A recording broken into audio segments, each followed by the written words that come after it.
नमस्कार। अक्सर हम किताबों की बातें करते हैं, वक्त की बातें करते हैं। किताबों को पढ़ने के लिए वक्त नहीं मिलता, इस तरह की बातें करते हैं। सब चीज़ों के लिए वक्त है।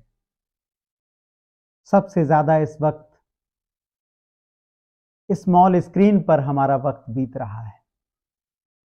रील्स देखने के लिए भारत और पूरी दुनिया की जनता मानो बेकरार है। सारी वीडियोस की प्रोग्रामिंग ही रील्स के आधार पर बनाई जा रही है। बड़े वीडियोस, लंबी बातचीत बोरिंग सब्जेक्ट में डाल दिए गए हैं। यही सलाह मिलती है कि इन पर वीडियो मत बनाइए, इन पर व्यूज़ नहीं आते, इन पर मेहनत का क्या मतलब है। लेकिन जैसा आप जानते हैं, हम अपने इस चैनल पर लोकतंत्र, संविधान और नागरिक चेतना की बात ही करते हैं। आप जैसे कुछ चुनिंदा दर्शक यहाँ आते हैं, हमारी इस बातचीत का हिस्सा बनते हैं। हमारे लिए इतना काफ़ी है। यह काफिला धीरे धीरे ही चले, लेकिन कुछ नागरिक तो ऐसे हों जो बातों को सुनने के लिए वक्त निकालें। आज का वीडियो इस साल के विश्व पुस्तक मेले में ली गई कुछ चुनिंदा किताबों पर आधारित है।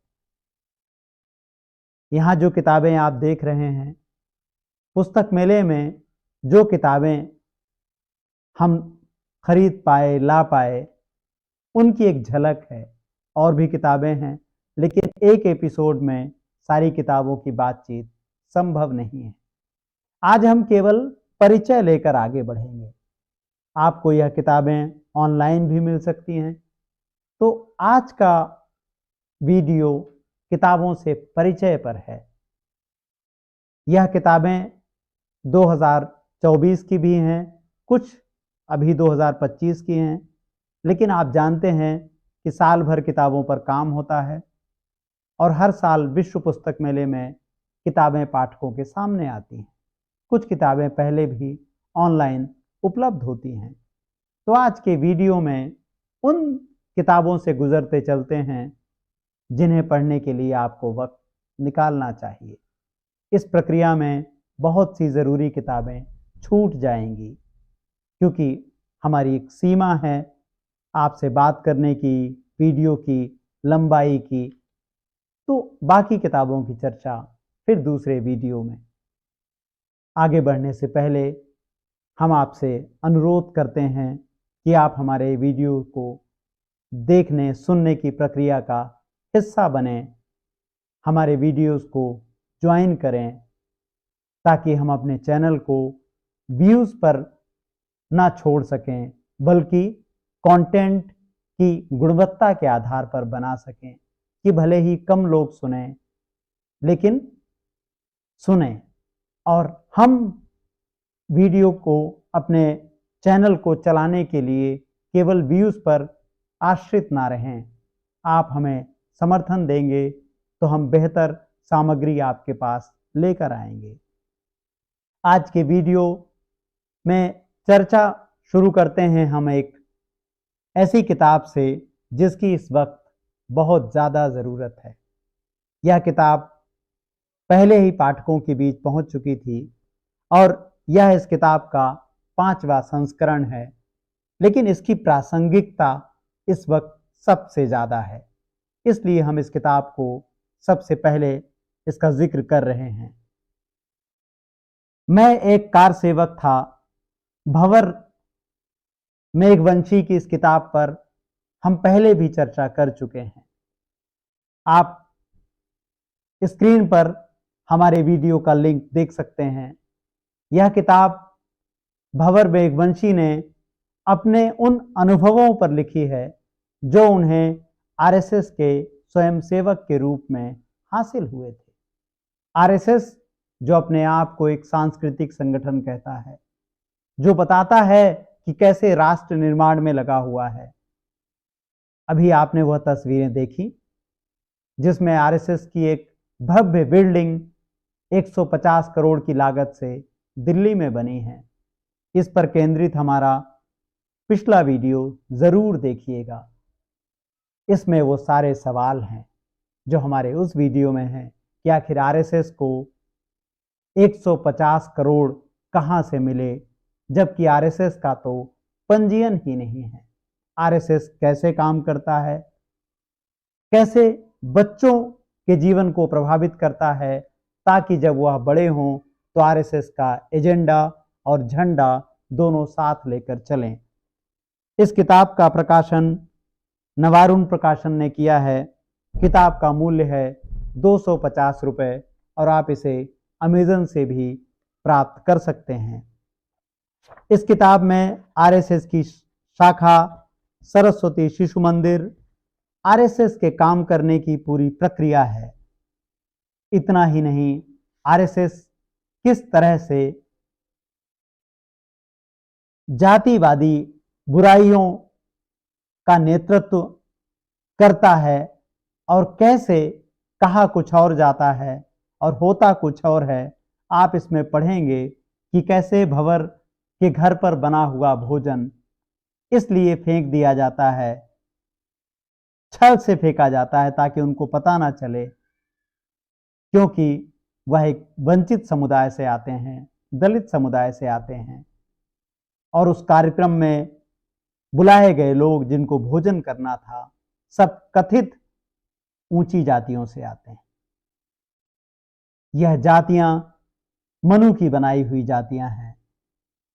आरएसएस मनुवादी व्यवस्था को लगातार आगे बढ़ाने का काम करता है। आरएसएस संविधान का समर्थन नहीं करता, आरएसएस मनुस्मृति का समर्थन करता है। यह एक छोटी सी झलक है कैसे शिक्षा में भेद की बात आरएसएस में है, कैसे राम मंदिर के नाम पर हिंसा फैलाई गई। और एक आखिरी और महत्वपूर्ण बात, आरएसएस को प्रचारक चाहिए, विचारक नहीं। आरएसएस को विचारकों की तलाश नहीं है, उसे प्रचारक चाहिए जो नागपुर के एजेंडे को बिना विवेक का इस्तेमाल किए आगे बढ़ा सकें। यह किताब जरूर पढ़िएगा। अगली किताब की ओर बढ़ते हैं, नेक्सस। इस वक्त दुनिया में जिन बड़े लेखकों की चर्चा हो रही है उसमें युवाल नोवा हरारी का नाम प्रमुख लेखकों में लिया जाता है। नेक्सस उनकी सेपियंस के बाद सबसे चर्चित किताब है। इस किताब में पाषाण युग से एआई तक सूचना तंत्रों का पूरा संक्षिप्त इतिहास है और यह किताब बताती है कि कैसे मनुष्य आए दिन बुद्धिमत्ता से दूर होता जा रहा है। हमें लगता है कि हम ज़्यादा बुद्धिमान हो रहे हैं, लेकिन कैसे हमारे निर्णय, हमारे फैसले पूरी दुनिया के बता रहे हैं कि हम केवल सूचनाओं से अपने दिमाग को भर रहे हैं। किताब की शुरुआत एक ऐसे शब्द से है जो हम सब सुनते आए हैं। हरारी लिखते हैं, हमने अपनी प्रजाति को होमो सेपियंस यानी बुद्धिमान मनुष्य नाम दिया, लेकिन यह बात बहस तलब है कि हमने इस नाम को कितनी अच्छी तरह सार्थक किया है। एक ऐसी बात जो हम सबको सोचने के लिए विवश करती है। हरारी सवाल उठाते हैं कि अगर हम सेपियंस इतने बुद्धिमान हैं तो हमारे सारे कदम कैसे विध्वंसकारी हो रहे हैं, कैसे हम ज्ञान को, कैसे बुद्धि से दूर चले जा रहे हैं। यह एक किताब है जिसमें दुनिया भर के संदर्भ हैं, दुनिया भर की सभ्यताओं के जिक्र हैं और यह बताने की कोशिश की गई है कि हमें लगता ज़रूर है कि हम आगे बढ़ रहे हैं, विकास की ओर बढ़ रहे हैं, लेकिन क्या यह सच्चाई है? तो नेक्सस पूरा एक रोचक वृतांत है कि हम कैसे इस मुकाम तक पहुंचे। जीवित बने रहने के लिए और उन्नति करने के लिए हमें कौन से विकल्प अपनाने चाहिए थे और हम कहाँ उलझ गए हैं। दुनिया भर के लेखकों, चिंतकों ने इस किताब के बारे में बेहद सकारात्मक प्रतिक्रिया दी है, इसलिए आपको यह किताब पढ़नी चाहिए। किताबों की सूची बनाते चलिए। साल भर में जब जहां यात्राओं के बीच, शुक्रवार और रविवार के बीच, शनिवार और रविवार के बीच जहां मौका मिले, किताबों को वक्त दीजिए। एक और बेहद जरूरी किताब की चर्चा, गांधी जी के पोते राजमोहन गांधी की यह किताब बेहद बेहद बेहद जरूरी किताब है, मुस्लिम मन का आईना। राजमोहन गांधी ने इस किताब में बताया है कि भारत इस वक्त किस तरह के संकटों से गुजर रहा है, सांप्रदायिकता कैसे हमारे जीवन को प्रभावित कर रही है, और एक उसके पूरे संकटों को जब आप पढ़ते हैं तो लगता है कि जैसे आज की ही बातचीत इसमें दर्ज है, जबकि यह किताब 1984-85 में लिखी गई अमेरिका से प्रकाशित किताब अंडरस्टैंडिंग द मुस्लिम माइंड का अनुवाद है। इसका पहला संस्करण 1987 में आया था। अब दूसरी बार अब इस साल इसे नए सिरे से नई भूमिका के साथ पाठकों के सामने पेश किया गया है। यह किताब 2024 में आई थी। इस पुस्तक मेले में इसकी खासी चर्चा रही। इस किताब में राजमोहन गांधी लिखते हैं, मेरी इच्छा केवल इतनी थी कि जितनी सच्चाई और ईमानदारी से संभव हो सके मैं इन 8 जिंदगियों और उनके माध्यम से मुस्लिम मन, साथ ही उन लोगों से प्राप्त अनुभवों को आपके सामने आपके साथ बांट सकूं। वो 8 जिंदगियां कौन सी हैं? सर अहमद खां, मोहम्मद इकबाल, मोहम्मद अली जिन्ना, अबुल कलाम आज़ाद, लियाकत अली खान, जाकिर हुसैन, फजलुल हक। इन सभी के बहाने किस तरह से मुस्लिम समाज की बातों को, चिंताओं को, उसके विमर्श को इस किताब में रखा गया है, जो इस किताब को एक ऐतिहासिक महत्व की किताब बनाता है। आप इस किताब को एक संदर्भ सामग्री के रूप में भी उपयोग कर सकते हैं। राम पुनियानी इस वक्त एक ऐसे लेखक हैं, विचारक हैं, जो सांप्रदायिकता को लगातार चुनौती दे रहे हैं। हमारे पास यह किताब पहले से ही थी। पुस्तक मेले में भी इस किताब पर काफी चर्चा दिखी। धर्म, सत्ता और हिंसा पर यह किताब बहुत स्पष्टता से एक विहंगम दृष्टि रखती है। राम पुनियानी एक ऐसे लेखक, विचारक और इतिहास के जानकार हैं जिनके वीडियोस सोशल मीडिया पर अक्सर आते रहते हैं। आप देख सकते हैं कि कैसे वह इतिहास के दुष्प्रचार को दूर करने की कोशिश कर रहे हैं। गौहर रजा साहब की यह किताब एक जरूरी किताब है।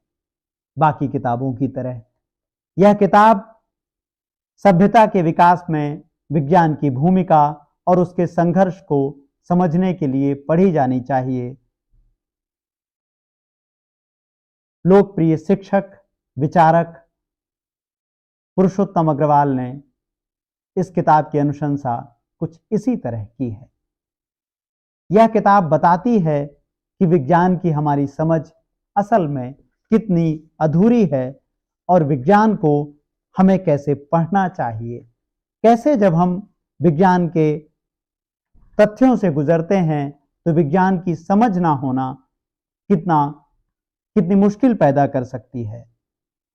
किताब में रजा साहब लिख रहे हैं, जो विद्यार्थी पढ़ लिख कर वैज्ञानिक बन भी जाते हैं, विज्ञान के बारे में उनकी समझ भी 10वीं कक्षा के स्तर से कभी ऊपर नहीं उठ पाती।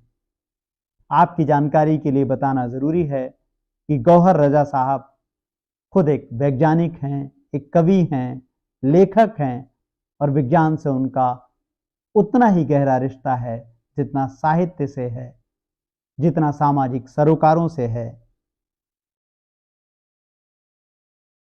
रज़ा साहब इस किताब में अपने इस बयान में कह रहे हैं कि इस वक्त की शिक्षा प्रणाली ऐसी है कि जानकारी को दिमाग में जमा कर दो और परीक्षा देते वक्त उसे निकाल कर सामने रख दो। इस तरह से वैज्ञानिक सोच के नागरिक पैदा नहीं किए जा सकते। यह एक बहुत छोटी सी किताब। आप अक्सर सुनते होंगे कि कम्युनिस्ट मैनिफेस्टो क्या है, या आजकल जब भी कोई ऐसी बात कही जाती है जो सरकार के जरा भी खिलाफ हो तो उस व्यक्ति को, उस विचारक को फटाक से कम्युनिस्ट कह दिया जाता है। कार्ल मार्क्स का नाम आपने निश्चित रूप से सुना होगा, जो पूरी दुनिया को एक रास्ता दिखा करके गए कि कैसे शोषण के विरुद्ध, अन्याय के विरुद्ध हम सबको एक होना हो। यह बहुत पतली सी किताब है, कम्युनिस्ट मैनिफेस्टो का अनुवाद है उन सभी के लिए जो गैर बराबरी और जुल्म से लड़ने में लगे हुए हैं, जो समझना चाहते हैं कि कैसे इस तंत्र को मानवता के लिए उपयोगी बनाया जा सके, लोक कल्याणकारी बनाया जा सके, उनको यह जरूर पढ़ना चाहिए। आप इंटरनेट पर इस मैनिफेस्टो को वैसे भी पढ़ सकते हैं, लेकिन किताबों के साथ पढ़ना समझना एक अलग प्रक्रिया है। यह एक ऐसी किताब है जिसकी मैं हर किसी से गुजारिश करूंगा कि उसे यह किताब अपने पास रखनी चाहिए।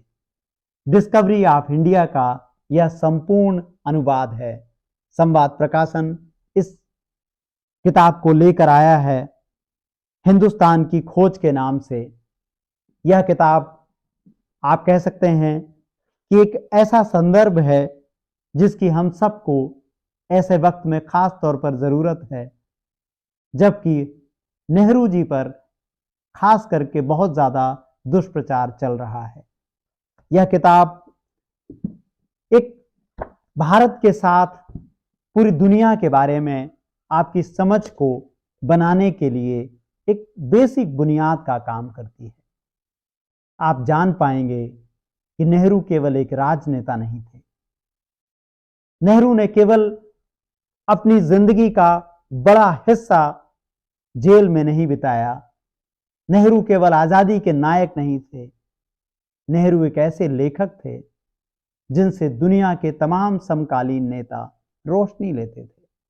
हर विषय पर उनके विचार, उनकी वैज्ञानिक चेतना, मानवीय संबंध, नेताओं के बारे में समय से पहले विश्लेषण, अनुमान। आपको जरूर इस किताब को अपनी लाइब्रेरी में रखना चाहिए। वीडियो पहले ही काफी लंबा हो चला है। हम कोशिश करेंगे कि थोड़ा तेजी से आगे बढ़ें और आने वाले वीडियोस में हम इन किताबों की विस्तार से चर्चा करें।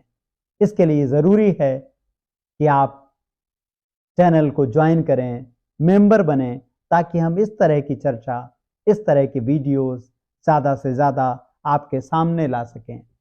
मीडिया का लोकतंत्र, विनीत कुमार की यह किताब मीडिया के छात्रों और उन सभी नागरिकों के लिए एक ज़रूरी किताब है जो समझना चाहते हैं कि आखिर मीडिया कैसे काम करता है, कैसे एक ही मीडिया चैनल की अलग अलग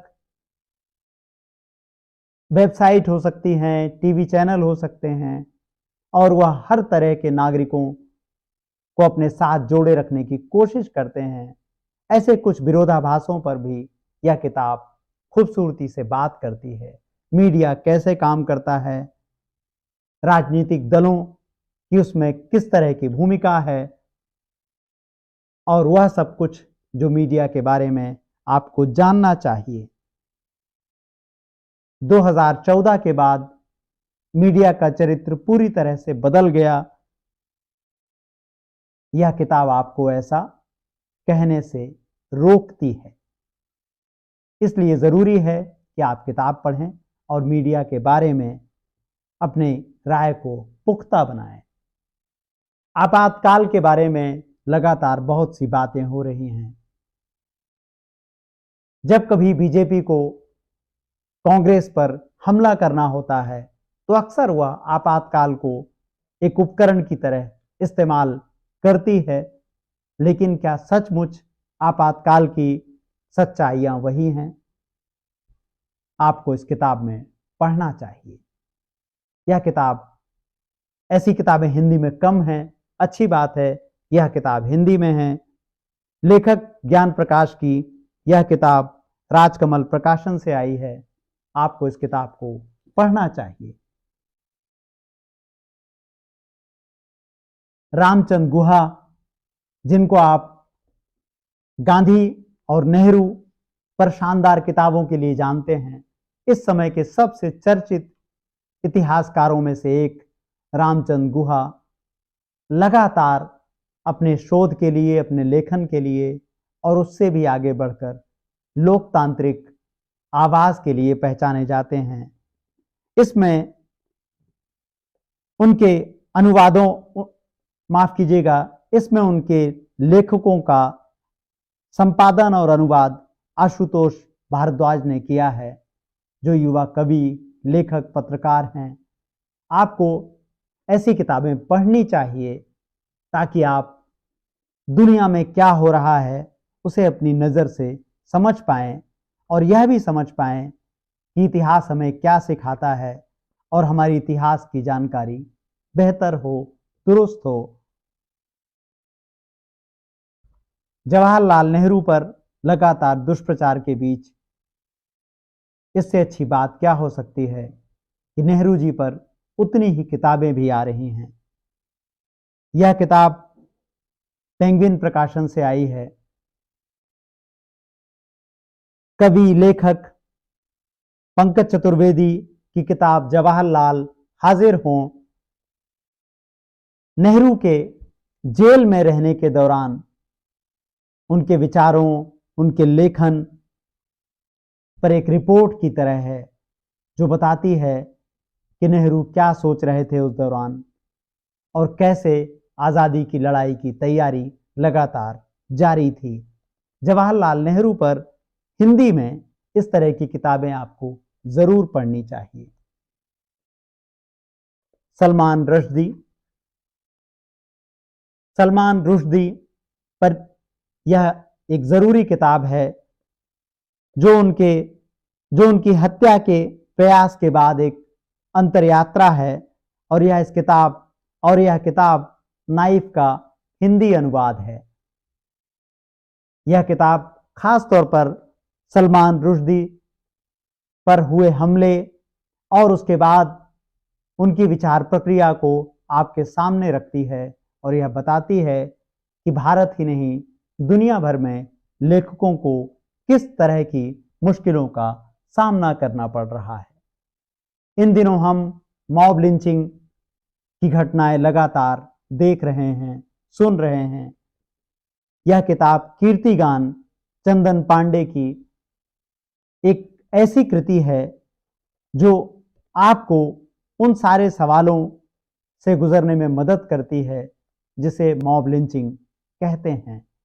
समाज में सांप्रदायिकता, उन्माद पर यह किताब बहुत ही धारा प्रवाह तरीके से आपको आगे ले जाती है, उन सारी स्थितियों से गुजरने का काम करती है जो हमारी स्मृति में शायद कहीं पीछे छूट रहे हैं।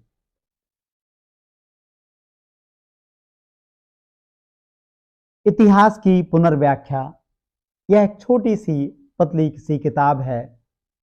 इस वक्त जब इतिहास के नाम पर झूठ फैलाने जाए, इस वक्त जब इतिहास के नाम पर झूठ फैलाने का काम बहुत तेज है, सांप्रदायिकता इतिहास में मानो घुस ही गई है, चारों तरफ से इतिहास पर हमले हो रहे हैं, तब रोमिला थापर और दूसरे महत्वपूर्ण लेखकों के निबंधों की यह किताब बताती है कि किस तरह से हमें इतिहास को देखने, जानने और समझने की जरूरत है। लोकतंत्र की चौकीदारी राजकमल प्रकाशन से आई यह किताब अंतर्राष्ट्रीय बेस्टसेलर हाउ डेमोक्रेसी डाई का अनुवाद है। इस किताब में बताया गया कि लोकतंत्र पर किस किस तरह से हमले किए जाते हैं, इतिहास के सबक क्या हैं, भविष्य के संकेत क्या हैं। इस किताब का अनुवाद, खूबसूरत अनुवाद, लेखक, कवि, पत्रकार अभिषेक श्रीवास्तव ने किया है। यह एक जरूरी किताब है उन सभी के लिए जिनके लिए लोकतंत्र और संविधान सबसे पहली चिंता और सबसे पहला प्रश्न है। इन सभी किताबों पर अलग से वीडियोस बनाने की जरूरत है। आज का यह वीडियो केवल एक झलक की तरह हमारे सामने है। इसी तरह असहमति की आवाजें हैं, यह भी इतिहासकार रोमिला थापर की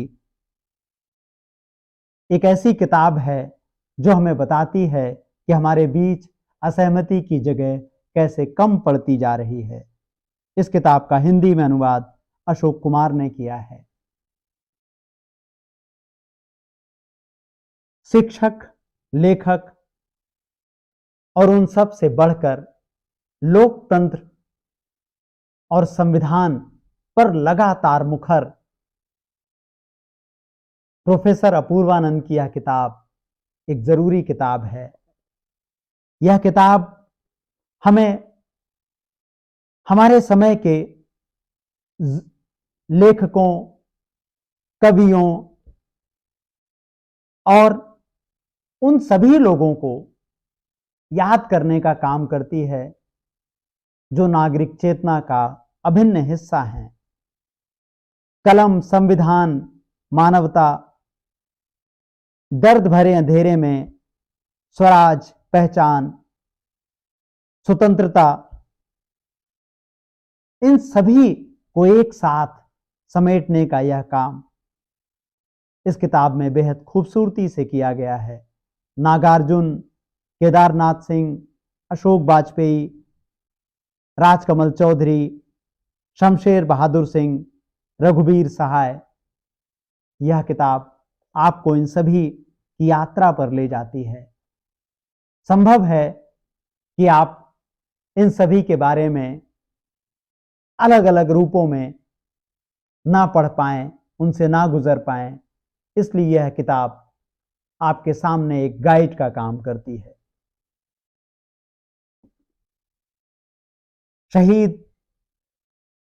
शहीद आजम भगत सिंह पर एक बेहद जरूरी काम इस पुस्तक मेले की सबसे खूबसूरत पेशकश में से एक है। कवि, लेखक, पत्रकार आलोक श्रीवास्तव ने भगत सिंह की अंग्रेजी किताब ए लाइफ इन रिवॉल्यूशन का हिंदी में अनुवाद किया है। क्रांति में एक जीवन, संवाद प्रकाशन से यह किताब आई है। आप जानते हैं कि संवाद प्रकाशन लगातार इतिहास पर, विश्व साहित्य पर किताबें आपके सामने लेकर आता है।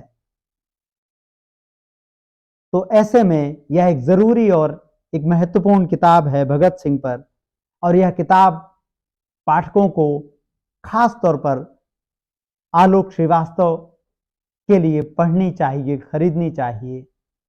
वह प्रकाशन की दुनिया में एक दुर्लभ उदाहरण है, कैसे एक व्यक्ति किताबों की दुनिया को बेहतर बनाने के लिए अपना पूरा जीवन खपा देता है। संवाद प्रकाशन हिंदी की दुनिया के लिए एक बेहद जरूरी प्रकाशन है।